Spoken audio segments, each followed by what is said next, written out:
Hello दोस्तों, स्वागत है आपका हमारे इस यूट्यूब चैनल पर। दोस्तों आज हम आपके लिए लाए हैं रासायनिक नाम से संबंधित जो भी क्वेश्चन है वो सारे क्वेश्चन इसमें ऐड किए गए हैं और ये आप ही का बुक का है। तो और एक बात और बता दूं कि इस सेशन से ही आपको मात्र 2 नंबर कम से कम जरूर मिलेंगे, सिर्फ एक वीडियो से। कहीं जाने की ज़रूरत नहीं है दोस्तों, सिर्फ इस वीडियो से आपको 2 मार्क्स मिलेंगे। तो चलिए स्टार्ट करते हैं आज का सेशन। तो जो भी इस चैनल पर नए हैं वो चैनल पर सब्सक्राइब कर लीजिए और बेल आइकन को दबा दीजिएगा। तो चलिए पहले प्रश्न की तरफ बढ़ते हैं। पहला प्रश्न है दोस्तों कि धोवन सोडा या फिर वॉशिंग सोडा का रासायनिक नेम क्या है। ठीक है, तो बोलिएगा इसका सही आंसर। तो इसका सही आंसर अगर आपने ऑप्शन नंबर सी चुना है दोस्तों, सोडियम कार्बोनेट, तो बिल्कुल राइट आंसर है दोस्तों। ये आपका धोवन सोडा के नाम से जाना जाता है। इसका अगर सूत्र की बात करें दोस्तों, तो आप कभी कभी आपको सूत्र पूछता है Na2CO3, ये आपका इसका सूत्र है दोस्तों। ठीक है, इस बात का आप ख्याल रखिएगा। अब चलिए अगले प्रश्न पर पढ़ते हैं। देखिए और भी है, सोडियम बाइकार्बोनेट, सोडियम कार्बोनेट है, फिर सोडियम क्लोराइड है, इनके बारे में बात होगी क्योंकि इनका क्वेश्चन आगे में है। ठीक है, चलिए अगले प्रश्न पर बढ़ते हैं। प्रश्न है कि विटामिन सी का रासायनिक नेम क्या है। ठीक है, तो बोलिएगा इससे आंसर।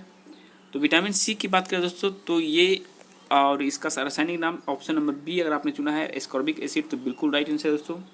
ये विटामिन सी जो है आपको खट्टे फलों से मिलते हैं, इस बात का भी ख्याल रखिएगा। ठीक है, और इसकी कमी से होने वाले रोग के बारे में भी पूरे वीडियो में है, तो आप लोग टेंशन मत लीजिए। अगला प्रश्न है कि रतौंधी किस विटामिन की कमी से होता है, तो बोलिएगा इसका आंसर। तो इसका आंसर अगर आपने ऑप्शन नंबर ए चुना दोस्तों, ए यानी कि विटामिन ए, तो बिल्कुल राइट आंसर है। और देखिए रतौंधी को एक और नाम से जाना जाता है, इंग्लिश में इसको नाइट ब्लाइंडनेस कहा जाता है। ठीक है, इस बात का ख्याल रखिएगा। और विटामिन बी की कमी से होने वाले रोग आपको पता है दोस्तों, बेरी, विटामिन सी की कमी से आपको स्कर्वी और विटामिन डी की कमी से आपको रिकेट्स नामक बीमारी हो जाती है। ठीक है, चलिए अगले प्रश्न पर बढ़ते हैं दोस्तों। प्रश्न है कि लॉफिंग गैस यानी कि हंसने वाली जो गैस है उसका रासायनिक नाम क्या है। ठीक है, तो इसका आंसर अगर आपने ऑप्शन नंबर ए चुना है नाइट्रस ऑक्साइड, तो बिल्कुल राइट आंसर दोस्तों। इसका सूत्र की बात करें तो N2O इसका सूत्र है। ठीक है, इस बात का भी आप ख्याल रखिएगा। और देखिए ये आपका एटॉमिक मतलब घर के टेम्परेचर पर यानी कि आपको माना जाए तो 25 से 30 डिग्री टेम्परेचर पर ये नाइट्रस ऑक्साइड मिलती है। ठीक है, अगला प्रश्न है कि प्लास्टिक ऑफ पेरिस, ठीक है, यानी कि यहाँ पे प्लास्टिक नहीं होगा, यहाँ पे प्लास्टर हो जाएगा दोस्तों, कि प्लास्टर ऑफ पेरिस का रासायनिक नाम क्या होगा। ठीक है, तो इसका आंसर अगर आपने ऑप्शन नंबर सी चुना दोस्तों, CaSO4 H2O, तो बिल्कुल राइट आंसर है दोस्तों। ठीक है, और बता दें इसको दोस्तों, ये जो प्लास्टर ऑफ पेरिस है इसका यूज हम लोग देखेंगे चिकित्सा विज्ञान में होता है। जैसे कि आपको हड्डी के टूट फूट जाने पे वहाँ पे आपको प्लास्टर किया जाता है, तो वो जो केमिकल यूज किया जाता है उसी को प्लास्टर ऑफ पेरिस कहा जाता है। कहीं कहीं पे इसका यूज आजकल दीवारों को ये करने में भी हो रहा है, प्लास्टर करने में भी हो रहा है दोस्तों। ठीक है, इस बात का ख्याल रखिएगा। अगला प्रश्न है कि विटामिन सी का सबसे अच्छा स्रोत क्या है, तो बोलिएगा इसका सही आंसर। तो विटामिन सी ऐसे तो मुख्यतः खट्टे फलों से होती है दोस्तों, लेकिन इसका सबसे अच्छा स्रोत की बात करें तो ऑप्शन नंबर सी आंवला जो है दोस्तों, सबसे ज़्यादा इसमें आपका विटामिन सी पाया जाता है आंवला में। दूध में ही पाया जाता है दोस्तों, लेकिन इसको जब गर्म करते हैं तो विटामिन जो है उसमें से पूरी तरह से नष्ट हो जाती है। ठीक है, अगला प्रश्न है कि बेरी रोग किस विटामिन की कमी से होती है, तो बोलिएगा इसका आंसर। तो अगर इसका आंसर आपने ऑप्शन नंबर सी चुना है विटामिन B1, तो बिल्कुल राइट आंसर दोस्तों। विटामिन B1 के कारण ही जो है आपका बेरी नामक रोग हो जाती है। ठीक है, अगला प्रश्न है वसा में घुलनशील विटामिन कौन है, तो बोलिएगा इसका आंसर। तो देखिए दोस्तों, वसा में घुलनशील vitamin A, D, E, K, ठीक है, A, D, E और K जो है ये सारे जो है आपको वसा में घुलनशील है, जबकि विटामिन B और C जो है आपका जल में घुलनशील है। ठीक है, इस बात का आप ख्याल रखिएगा। तो उस हिसाब से option number D is the right answer हो गया दोस्तों। अगला प्रश्न है कि जल में घुलनशील विटामिन कौन है, तभी हमने बताया आपको B और C, तो इसका सही आंसर क्या हो जाएगा, ऑप्शन नंबर सी। ठीक है, चलिए अगले प्रश्न की तरफ बढ़ते हैं। प्रश्न है कि विटामिन ए की कमी से कौन सा रोग होता है, तो देखिए यहाँ पे स्कर्वी विटामिन सी की कमी से होता है दोस्तों, बेरी बी की कमी से होता है, रतौंधी जो है विटामिन ए की कमी से होता है, और एनीमिया की बात करें दोस्तों ये रक्त की कमी से होता है। ठीक है, तो इसका सही आंसर अगर आपने ऑप्शन नंबर बी चुना है तो बिल्कुल राइट आंसर है। ठीक है, अच्छे क्वेश्चन है दोस्तों, छोटे क्वेश्चन है लेकिन गजब के क्वेश्चन है। प्रश्न है कि विटामिन बी का रासायनिक नाम क्या है। ठीक है, देखिए ऐसे जो विटामिन बी है दोस्तों वो बी कॉम्प्लेक्स में गिनती आता है, सिर्फ विटामिन बी कहना उचित नहीं होगा, इसलिए विटामिन B1 इसको मान लिया जाता है। तो इसका अगर जो है आपका रासायनिक नाम की बात करें दोस्तों, तो इसका सही answer option number B thiamine हो जाएगा। ठीक है, तो इस बात का भी ख्याल रखिएगा। अगला प्रश्न दोस्तों कि विटामिन ए का रासायनिक नाम क्या है। ठीक है, तो बोलेगा इसका सही आंसर। तो इसका सही आंसर अगर आपने एक ऑप्शन नंबर ए चुना है रेटिनॉल, तो बिल्कुल राइट आंसर है। अभी देखिए हमने विटामिन बी के बारे में बात किया था, वो थायमिन था। स्कॉर्बिक एसिड विटामिन सी को कहा जाता है दोस्तों, और कैल्सीफेरॉल जो है आपका विटामिन डी को कहा जाता है। ठीक है, अगला प्रश्न है कि बेकिंग सोडा यानी कि खाने वाला सोडे का रासायनिक नेम क्या है। ठीक है, आएंगे क्वेश्चन उस तरह का दोस्तों। तो इसका आंसर क्या हो जाएगा, देखिए वहाँ पे हमने जो पढ़ा था कि सिर्फ धोने वाला सोडा था, तो वहाँ पे हमने क्या बोला था दोस्तों कि सोडियम कार्बोनेट, लेकिन यहाँ पे हो जाएगा sodium bicarbonate. Option number B अगर आपने चुना है तो बिल्कुल राइट आंसर है। ठीक है, चलिए नेक्स्ट प्रश्न की तरफ बढ़ते हैं।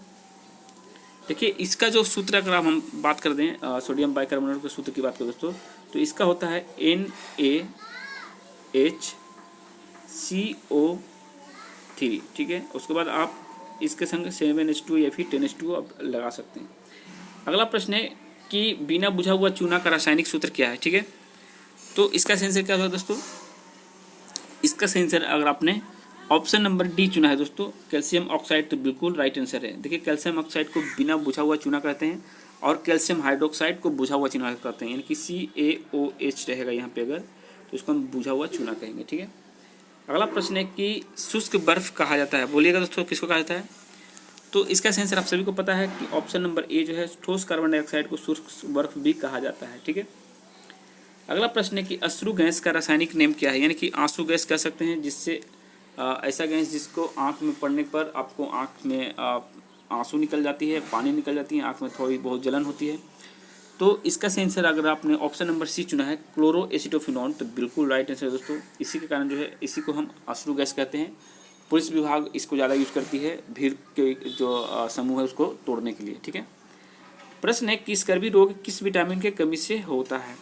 स्कर्वी में होता क्या है दोस्तों कि मसूड़ा जो है वो फूल जाते हैं और उनमें इन्फेक्शन हो जाती है। तो इसका आंसर क्या होगा, ऑप्शन नंबर सी अगर आपने चुना है बिल्कुल राइट आंसर। तो विटामिन सी के कमी से जो है स्कर्वी रोग हो जाती है। ठीक है, बढ़ते हैं अगले प्रश्न की तरफ।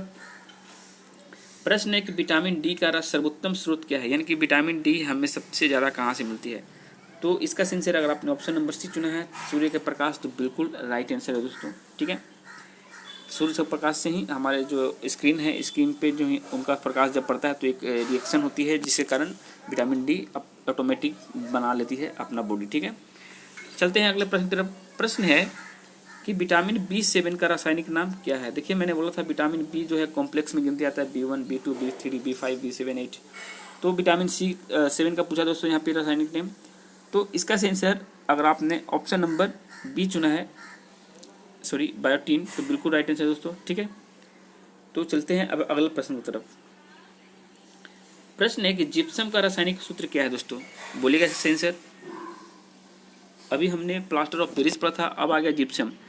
तो इसका आंसर अगर आपने ऑप्शन नंबर बी चुना है दोस्तों, तो बिल्कुल राइट आंसर है। दोनों में ज़्यादा कॉमन है, इसमें देखिए आपको CaSO4 2H2O होता है दोस्तों, और उसमें आप देख ही लेते क्या था। ठीक है, तो इस बात का भी ख्याल रखिएगा। नपुंसकता या बंधता किस विटामिन की कमी से होती है, यानी कि किस विटामिन की कमी के कारण जो है बच्चे को आप जन्म नहीं दे पाइएगा। तो इसका आंसर दोस्तों ऑप्शन नंबर ई अगर आपने चुना है सी, तो बिल्कुल राइट आंसर विटामिन ई की कमी से जो वांछपन या फिर नपुंसकता हो जाती है। अगला प्रश्न है कि विरंजक चूर्ण का रासायनिक नाम क्या है। ठीक है, तो बोलिएगा इसका आंसर। तो इसका आंसर अगर आपने ऑप्शन नंबर डी चुना है दोस्तों ब्लीचिंग पाउडर, तो बिल्कुल राइट आंसर है। इसको हम CCAL3 भी कहते हैं, CaCl3। ठीक है, इस तरह से इसका रासायनिक सूत्र है। अगला प्रश्न है दोस्तों साधारण नमक का रासायनिक नेम क्या है, तो बोलिएगा इसका आंसर। तो आप सभी को पता है साधारण नमक का रासायनिक नाम सोडियम क्लोराइड होता है दोस्तों, NaCl को ही हम साधारण नमक कहते हैं।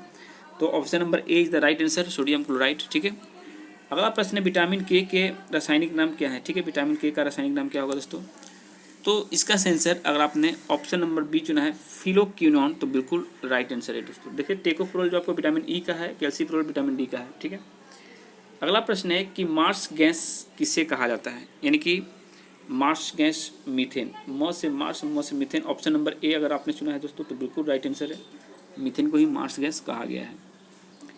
और मीथेन का फॉर्मूला दोस्तों CH4 होता है।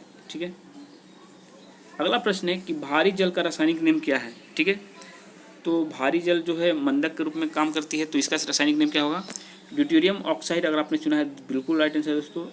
इसका सूत्र की बात करें तो D2 आप सभी को पता है, ये है भारी जल। ठीक है, अगला प्रश्न है कि भारी जल का रासायनिक सूत्र क्या है। देखिए यहाँ पे क्वेश्चन अगले बार पूछ ही दिया है, तो इसका आंसर आपने देख लिया, ऑप्शन नंबर सी अगर राइट आंसर है। अगर आपने इसको चुना है तो बिल्कुल ही राइट आंसर है। प्रश्न है कि मछलियों के यकृत के तेल में कौन सी विटामिन की बहुलता होती है। तो बोलिएगा दोस्तों इसका आंसर। तो इसका आंसर अगर आपने ऑप्शन नंबर ए चुना है बिल्कुल राइट आंसर। विटामिन ए सबसे अधिक पाया जाता है मछलियों में, ठीक है। और किस टाइप की मछलियों में दोस्तों, तो यो जिनमें कॉड लीवर पाया जाता है उन्हीं की मछलियों में यह विटामिन पाई जाती है। प्रश्न है कौन सा विटामिन गर्म करने पर नष्ट हो जाता है। तो दोस्तों तो बोलिएगा सही आंसर। तो अभी हमने बताया था कि दूध को गर्म करने पर विटामिन सी नष्ट हो जाता है, तो इसका सही आंसर ऑप्शन नंबर सी हो जाएगा। जब दूध को हम गर्म करते हैं तो उसमें से जितना भी विटामिन सी है वो सारे नष्ट हो जाते हैं, ठीक है। बढ़ते हैं अगले प्रश्न की तरफ। प्रश्न है विटामिन डी की कमी से होने वाला रोग कौन है, ठीक है। तो बोलिएगा इसका सही आंसर। तो विटामिन डी की कमी से दोस्तों ऑप्शन नंबर आपने डी चुना है, रिकेट्स यानी कि एक तरह से सुखंडी टाइप की बीमारी हो जाती है दोस्तों, तो इसका सही आंसर डी हो जाएगा, ठीक है। प्रश्न है विटामिन शब्द किसने दिया। अच्छा क्वेश्चन है दोस्तों, बिल्कुल ही अच्छा क्वेश्चन है। तो इसका आंसर अगर आपने फंक को चुना है तो बिल्कुल राइट आंसर है। फंक ने ही सबसे पहले विटामिन शब्द को नाम दिया या विटामिन की खोज की थी। प्रश्न है कि विटामिन शब्द ये तो हो गया दोस्तों। प्लास्टर ऑफ पेरिस का रासायनिक सूत्र क्या है, ठीक है। तो देखिए ये फिर से आपको रिपीट हुआ है, तो इसका आंसर क्या हो जाएगा दोस्तों। इसका आंसर ऑप्शन नंबर बी अगर आपने चुना है तो बिल्कुल राइट आंसर है, CaSO4H2O, ठीक है। अगला प्रश्न है कि जिप्सम का रासायनिक नाम क्या है। तो बोलिए ऐसा आंसर। तो देखिए दोस्तों इसका आंसर क्या हो जाएगा। अगर आपने ऑप्शन नंबर 1 चुना है कैल्शियम सल्फेट, तो बिल्कुल राइट आंसर। अभी हमने पढ़ा था जिप्सम के बारे में भी। प्रश्न है कोबाल्ट किस में पाया जाता है दोस्तों। तो बोलिएगा इसका सही आंसर। तो आप सभी को पता है ये विटामिन B12 में पाया जाता है। इसका नाम है आपको साइनोकोबाल्मिन, ठीक है, साइनोकोबाल्मिन। देखिए दोस्तों इनके नाम में ही आपको कोबाल्ट आ रहा है, कोबाल्मिन, ठीक है। तो इसी के वजह से ये विटामिन B12 में पाया जाता है। प्रश्न है रक्त को थक्का बनाने में सहायक विटामिन कौन है, ठीक है। यानी रक्त जब आपका हाथ पैर में कहीं पे चोट आ जाती है, रक्त निकलने लगता है, तो वहाँ पे जो रक्त को रोकने का काम करता है यानी थक्का बनाने का काम करता है, तो कौन विटामिन है दोस्तों। तो इसका आंसर अगर आपने ऑप्शन नंबर बी चुना है बिल्कुल राइट आंसर दोस्तों। ये विटामिन के कारण ही जो रक्त का थक्का वो जमता है, ठीक है। अगला प्रश्न है कि विटामिन ए और बी का आविष्कारक कौन थे, ठीक है। तो बोलिएगा इसका आंसर। तो इसका आंसर अगर आपने ऑप्शन नंबर बी चुना है दोस्तों मैकुलन, तो बिल्कुल राइट आंसर है, ठीक है। मैकुलन है विटामिन ए और बी का आविष्कारक है। अगला प्रश्न है दोस्तों कि विटामिन सी का आविष्कारक कौन है। तो बोलिएगा इसका आंसर। तो इसका आंसर अगर आपने ऑप्शन नंबर सी चुना है होलकट, तो बिल्कुल राइट आंसर दोस्तों। होलकट ने जो है आपका विटामिन सी का खोज किया था, और विटामिन डी जो है हॉपकिंस ने किया था दोस्तों, इस बात का भी ख्याल रखिएगा। प्रश्न है अम्लराज बनाने में यानी कि एक्वेरेजिया बनाने में जो अनुपात है वो क्या अनुपात है दोस्तों।